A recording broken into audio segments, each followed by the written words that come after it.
জাহাঙ্গীর খান, যিনি নিজেকে পুষ্পা বলে দাবি করেছিলেন, 21শে মে পুনর্নির্বাচন হয় ফলতায়, 24 তারিখ ফল ঘোষণাও হয়ে যায়, কিন্তু তারপর থেকে জাহাঙ্গীর খান কিন্তু বেপাত্তা, তার কোনো খোঁজ মিলছে না। আর এবার গ্রেপ্তার করা হলো জাহাঙ্গীর খান ঘনিষ্ঠ এক তৃণমূল নেতাকে। ইসরাফিল চকদার তার নাম, পুলিশের জালে তৃণমূল নেতা। বিস্তারিত জানবো, কথা বলে নেব আমাদের প্রতিনিধি গৌতম মণ্ডলের সঙ্গে। গৌতম, কি জানতে পারছো পুলিশ সূত্রে? দেখো সুকন্যা, এই যে ইসরাফিল চকদার, ইনি হলেন ফলতা ব্লকের বঙ্গনগর পঞ্চায়েতের প্রধান।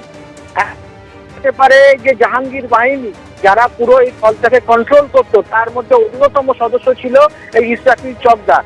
বঙ্গনগর এলাকায় প্রচুর মানুষ এর বিরুদ্ধে অভিযোগ করেছিলেন এবং সেটা নির্বাচন আমাদের এখন হয় গত 29 তারিখ।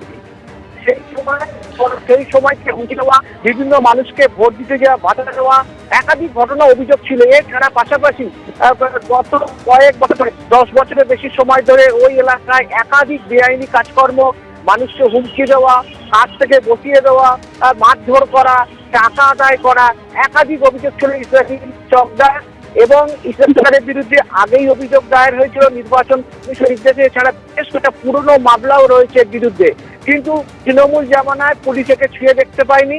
গতকাল সন্ধ্যেবেলায় একটা গোপন ডেরা থেকে, কারণ গত ফল প্রকাশের পর থেকে 4 তারিখে 4 মের পর থেকে এর কার্যত নিখোঁজ হয়েছিল।